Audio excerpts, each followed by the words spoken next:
नमस्कार दोस्तों, मैं डॉक्टर ललित कुमार गंगेले अपने इस चैनल के एक और इम्पॉर्टेंट वीडियो के अंदर आप सबका बहुत बहुत स्वागत करता हूं। और जैसा कि आप सब लोग जानते हैं कि ये जो चैनल है जिसका नाम है क्लिनिकल होम्योपैथी, जो हमारा दूसरा चैनल है, इस चैनल के ऊपर हम एक्सक्लूसिवली डॉक्टरों के लिए कंटेंट बनाते हैं और इस चैनल पे हम डॉक्टर को ही एजुकेट करने का इकलौता काम कर रहे हैं। इसके अलावा और कोई दूसरा पर्पस नहीं है इस चैनल का। अब क्योंकि इस तरह के वीडियो दूसरे चैनल पे डालते हैं तो व्यूज़ की भी दिक्कत होती है। अब क्योंकि इस चैनल पे सिर्फ डॉक्टर फॉलो कर रहे हैं तो यहाँ पे व्यूज़ का भी प्रॉब्लम नहीं है। और ये सब बातें आपको करना और आप लोगों को बताना बहुत ज़रूरी है। और यही कारण है कि इस चैनल पे आने वाले वीडियो के जो टाइटल और थंबनेल बड़े अजीब अजीब से होते हैं। अब जैसे इसी वीडियो को ले लीजिए, this is about the please take sufficient time from your patient. जी हाँ दोस्तों, ये इतना इंपॉर्टेंट टॉपिक है और ये एक ऐसा टॉपिक है और ये एक ऐसी जानकारी है जो आप लोगों को ना पता होने के कारण आप लोग अपनी प्रैक्टिस के अंदर एक इतनी घातक गलती करते आ रहे हैं, जो गलती कई मर्तबा आपके धंधे पे भी भारी पड़ जाती है। और सिर्फ इतनी सी बात ना समझने के कारण आप लोगों का कहीं ना कहीं जितना आप लोग रेवेन्यू और जितनी कमाई आप कर सकते हो एज ए डॉक्टर, वो आप नहीं कर पा रहे हो। क्यों? क्योंकि आपको ये चीज नहीं पता है। और जो चीज है कि please take the sufficient time from your patient in the given case. क्या है ये? अभी 10 मिनट रुकिए, आपको बिल्कुल अच्छे से समझ में आ जाएगा। हमको बहुत सारे कमेंट आते हैं, जैसा कि आप लोग जानते हैं कि एक व्हाट्सएप ग्रुप है हमारा, दूसरे चैनल का एक व्हाट्सएप ग्रुप है जहाँ पे सारे डॉक्टर्स हैं। वहाँ पे डॉक्टर्स पूरा अपना प्रैक्टिस से संबंधित चीज़ों को डिस्कस करते हैं, अपने केसेस को डिस्कस करते हैं। उसके बारे में हम और ग्रुप के जो सीनियर मेंबर्स हैं, गोपाल शर्मा सर, सिराज शेख सर, है ना, ये सब लोग दिन भर जवाब देते हैं। वो ग्रुप को हम संचालन कर रहे हैं लगभग 1.5 से 2 साल हो चुका है। ज़्यादा ही हो गया, मेरे ख्याल में ज़्यादा ही समय हो गया है। इनफैक्ट 3 साल 4 साल होने वाले होंगे ग्रुप को बने हुए, क्योंकि मेंबरशिप तब से है चैनल पे। एक चीज जो वहां पे सबसे कॉमन सवाल रहता है, सर ये मैं बीमारी देख रहा हूँ, वो क्रॉनिक, डॉक्टर साहब बेसिकली जो कमेंट कर रहे हैं वो बेसिकली एक क्रॉनिक डिजीज के ऊपर अपना कमेंट कर रहे हैं। और उस कमेंट के अंदर वो हमसे क्या बोल रहे हैं कि सर ये डिजीज है, मैं इतने 1 महीने से इलाज कर रहा हूँ, कोई फर्क नहीं है। मैं 15 दिन से इसके ट्रीटमेंट कर रही हूँ, कोई फर्क नहीं है। मेरे को 2 महीने हो गए, इसके अंदर कोई सब्सटेंशियल चेंज नहीं आ रहा है। यहाँ पे एक जो चीज है कि या तो इन लोगों को इस बात का अंदाजा नहीं है कि कौन सी बीमारी को सही होने में कितना समय लगता है, और बस एक यही अंदाजा ना होने के कारण हमारे से सबसे पहला सवाल हमारा पेशेंट पैसे देते वक्त करता है कोई बीमारी का इलाज कराने के दौरान, सर कितने दिन में ठीक हो जाएगी। अब मेरा ऐसा मानना है कि जब ज्यादातर डॉक्टर्स को खुद ये बात का अंदाजा नहीं है कि किस डिजीज के अंदर कितना टाइम लगता है, अब वो मैं उसके ऊपर आऊंगा भी, उसके ऊपर मैं आऊंगा कि ऐसा ये क्यों करते हैं, मतलब इनका ऐसा करने का पर्पस क्या है। तो पहला सवाल हमारा पेशेंट यही करता है जब हमसे इलाज करा रहा होता है कि सर मैं कितने दिन में अच्छा हो जाऊंगा, कितने दिन में मैं बेटर हो जाऊंगा, कितने दिन में मेरे को अच्छे रिजल्ट आ जाएंगे, या मैं ठीक 100% कितने दिन में हो जाऊंगा। ये जो जवाब है, सवाल है, इसके जवाब में जनरली 99% डॉक्टर जो टाइम बताते हैं वो बहुत गलत बताते हैं। मैं बोल रहा हूँ, आप लिटरली मान लो 90% से ऊपर डॉक्टर गलत समय बताते हैं। इसके पीछे कुछ कारण होते हैं, वो कारण क्या है उसके ऊपर भी मैं आऊंगा अभी, जो मैं बार बार बोल रहा हूँ कि उस टॉपिक पे अपन इसी वीडियो के अंदर एंड में उसको डिस्कस करेंगे क्या है। तो ये लोग करते क्या है कि जरूरत से ज्यादा कम समय आंक के चलते हैं कि इस पेशेंट को सही करने, कि अगर पेशेंट के अंदर कुछ भला उसका 3 से 4 महीने होने वाला बाद होने वाला है कि आपकी मेडिसिन जब होल्ड बना करके कितने काम है। देखिए क्रॉनिक डिजीज की बात करेंगे ना हम लोग, कॉमन सेंस है, हम लोग ये बात एक्यूट डिजीज के लिए तो नहीं कर रहे। क्यों? क्योंकि एक्यूट डिजीज में तो कॉजेशन ढूंढा, एक्साइटिंग कॉज ढूंढा, लक्षणों का मिलान करा, कंप्लीट सिम्टम्स को बनाया, तो सीधे सीधे हमारी मेडिसिन आ जाती है ना। मेडिसिन देते हैं, पेशेंट 3-4 दिन में एक्सेप्ट कर लेता है। प्रॉब्लम एक्यूट डिजीज में नहीं है, प्रॉब्लम है क्रॉनिक डिजीज में। अब क्रॉनिक डिजीज में क्या होता है, पुराना बीमारी है। अब जिस बीमारी के अंदर कोई भी अच्छा रिजल्ट, परिवर्तन 1-2 महीने 3 महीने बाद आपको दिखने चालू होंगे, आप क्या बोल के भेज देते हो पेशेंट को, अरे नहीं साहब अभी 15 दिन में फर्क दिख जाएगा आपको, जॉइंट पेन का केस है, सब कितने दिन में हो जाएगा, अभी 15-20 दिन के अंदर दिख जाएगा। कैसे दिखेगा भाई?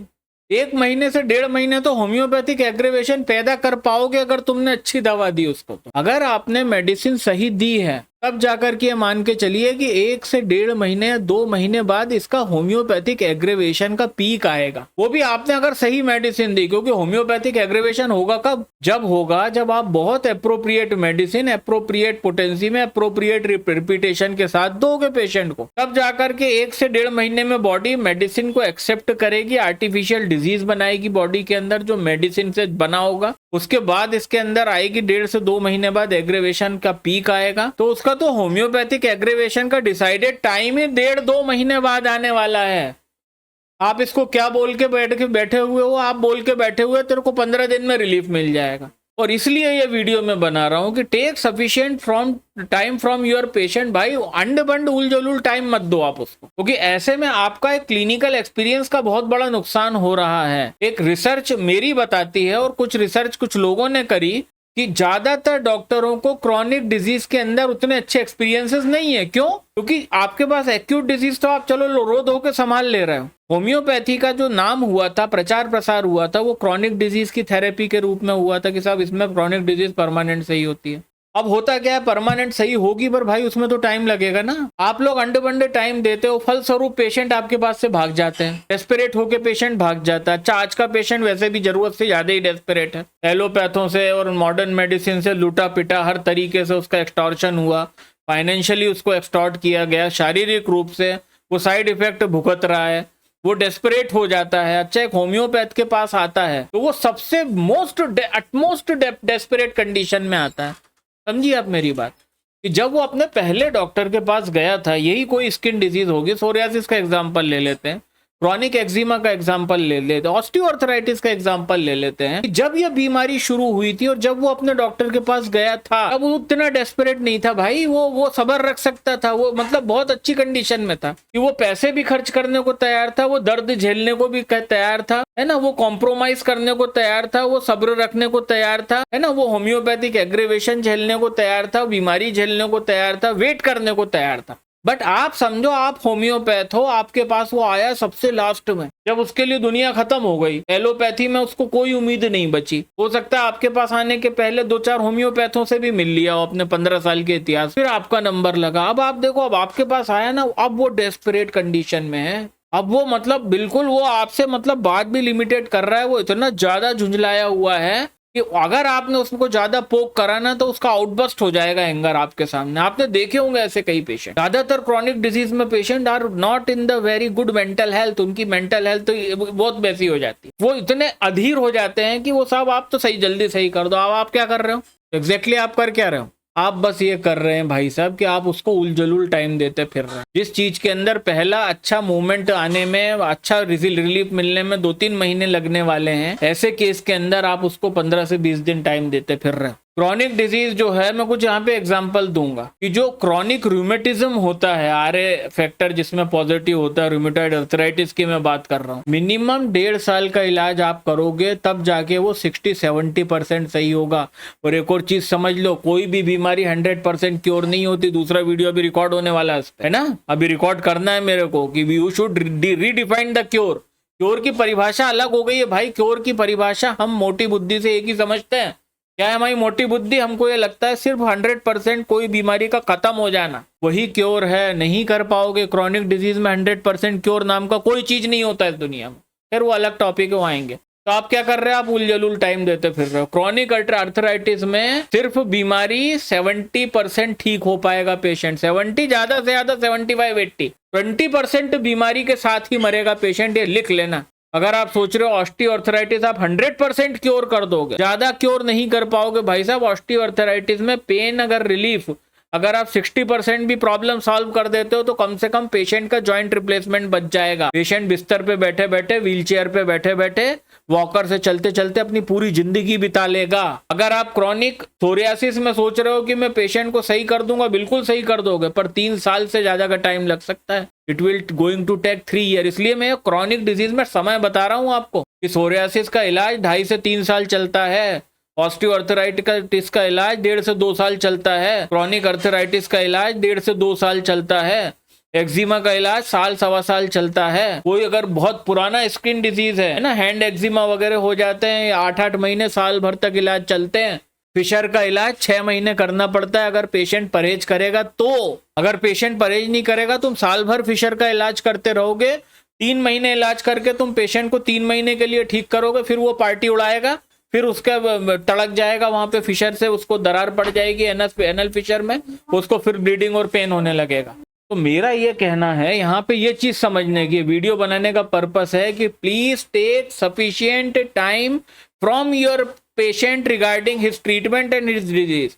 जिस बीमारी का आप उससे समय इलाज कर रहे हो, वो जब आपसे समय बोलता है कितने समय में फायदा होगा, तो मुंह 2 तोले की जबान हिलाने जितना आसान नहीं है कि आपने 2 तोले की जबान हिलाई, आपने कोई भी उसको अंडे बंडे टाइम दे दिया, आप कुछ भी टाइम देते फिर रहे हो। जिस सोरियासिस में 3-4 साल का इलाज लगना है, आप उसको 6 महीने में गारंटी लेके बैठ गए। हाँ, मेरे पास तो पेटेंट है, मैं तो रेग वेग का पेटेंट पिलाऊंगा, सिरप पिलाऊंगा, मैं ये ऑइंटमेंट लगाऊंगा, ये डाइल्यूशन पिलाऊंगा, या मदर टिंचर दूंगा, सही कर दूंगा। बेटा, तुम्हारे पिताजी से सही नहीं होना ऐसे में सोरियासिस, अगर इस तरह की आपको प्रैक्टिस करना है तो ये समझ लो। अच्छे अच्छे डॉक्टर इस धरती के ऊपर मेहनत कर रहे हैं आज की डेट में सोरियासिस जैसी बीमारी को कम समय में सही करने के लिए। और ये आप कैसे टाइम पे बात कर रहे हो, वो डेस्पिरेट है। अब आपको उसको ये समझाना है कि बेटा तेरे को 1.5 साल 2 साल लगने वाले। आप समझाने का क्या, आपको तो डर है ना आपका पेशेंट भाग जाएगा, आपको ये डर है कि ये मेरे को छोड़ देगा, ये मेरे से इलाज नहीं कराएगा, मैंने इससे उलझुल टाइम मांगा, ये मेरे से बाद से चला जाएगा।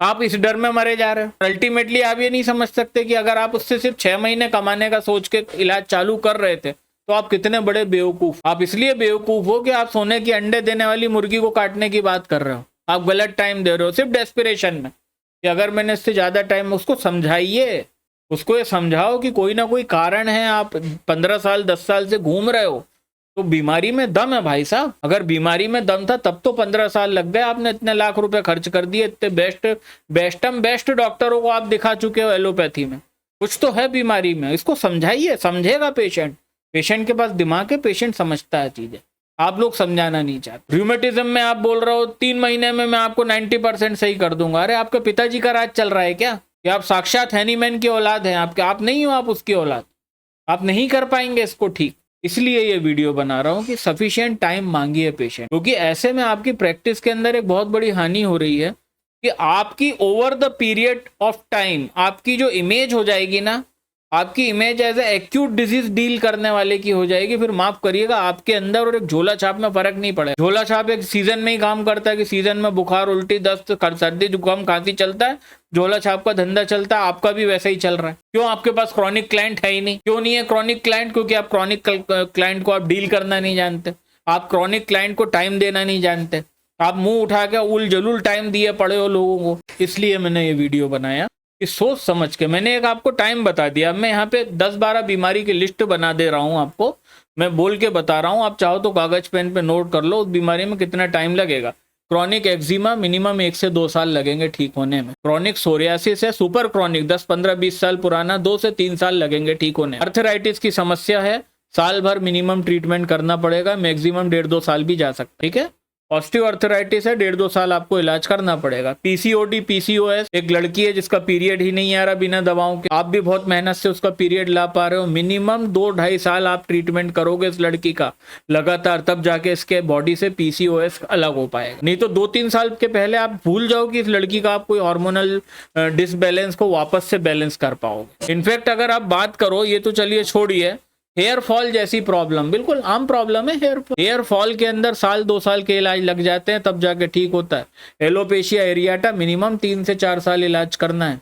एलोपेशिया टोटैलिस कम से कम 8 से 9 साल इलाज करना पड़ेगा। आप समझ रहे हो, ऐसा व्यक्ति जिसके पूरे शरीर के बाल झड़ गए, मिनिमम 7-8 साल इलाज करना पड़ता है इन लोगों का, ठीक है। क्योंकि आपको नहीं पता बीमारी कब वापस से सर उठा लेगी, ना पेशेंट की हिम्मत बढ़ती है कि अगर उसको पैचेस बन गए थे और आपने पैचेस गायब कर दिए तो उसकी हिम्मत नहीं बढ़ती कि मैं दवा बंद कर दूं, क्योंकि उसका नाइटमेयर है, उसका बुरा सपना है कि उसके पैचेस आ जाए गंजेपन के। अब आपको मैंने 8-9 बीमारी की लिस्ट गिना दी है, इसके हिसाब से प्लस आपका प्रीवियस एक्सपीरियंस आप उसको लगाइए, आपको कौन से केस के अंदर मैक्सिमम कितना टाइम लगा है, जितना टाइम में आपने अपनी लाइफ में किसी भी केस के अंदर रिजल्ट दिया है बेटर, पूरा कंप्लीट क्योर करने के लिए लगभग उससे 6 से 7 महीने ऊपर लेके चलिए आप पेशेंट को। क्योंकि जो आज का पेशेंट है उसकी क्रॉनिक डिजीज जो है वो बहुत बुरी है और बहुत ज्यादा वर्नरेबल है। लोग रिस्पॉन्ड नहीं कर रहे हैं दवाओं को, इलाज को रिस्पॉन्ड आज का पेशेंट उतने अच्छे से नहीं कर पा रहा है। तो ये था एक छोटा सा वीडियो कि प्लीज टेक सफिशिएंट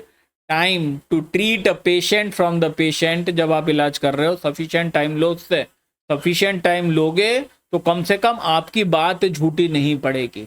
अगर आपकी बात झूठी पड़ती है तो पेशेंट के पास आपको छोड़ने के अलावा कोई चारा नहीं है। आप बोल के बैठे थे कि मैं 6 महीने में कंप्लीट क्योर करूंगा, और 6 महीने नहीं, आपको 8 महीने हो चुके हैं, आप उसमें कोई सब्सटेंशियल रिलीफ तक नहीं दे पा रहे हो, क्योर तो दूर की बात है। तो अब मैं आपसे सवाल करता हूं, आपका पेशेंट आपके साथ क्या करने वाला है, सिवाय आपको छोड़ने के और आपको ब्लैकलिस्ट करने के अलावा आपके पेशेंट के पास कोई दूसरा चारा नहीं बचेगा। और माफ़ करिएगा, ऐसा पेशेंट जो है ना, वो फॉल्स पब्लिसिटी का खजाना होता है हमारे लिए। वो जित्तों के पास जाएगा ना, वो आपकी बुराई करेगा। उसका कोई रिश्तेदार आपके पास आता होगा, वो उसको फोन करके मना करेगा कि यार इनके पास मत जा, मेरे को अच्छा रिजल्ट नहीं मिला। और कहीं ना कहीं ये हमारे अच्छा एक्सपीरियंस होम्योपैथ बनने से हमको रोक लेगी ये चीज। सिर्फ इतनी सी बात, आपकी लालच, आपका डेस्परेशन, या फिर आपका गलत अंदाजा। आपने अंदाजा गलत लगाया, नहीं साहब मैं तो इतने समय में तेरे को सही कर दूंगा, गलत बात है ना। सफिशिएंट टाइम दीजिए। चलिए, तो ये था छोटा सा वीडियो रिगार्डिंग द प्रैक्टिस। आपकी प्रैक्टिस के लिए, आपकी प्रैक्टिस से ये जो अगर आप तरीका इसमें जो बताया है, अगर उसको इम्प्लाई करेंगे तो कभी भी आप पेशेंट को गलत टाइम नहीं देंगे। फलस्वरूप पेशेंट आपके पास टिक के इलाज करेगा।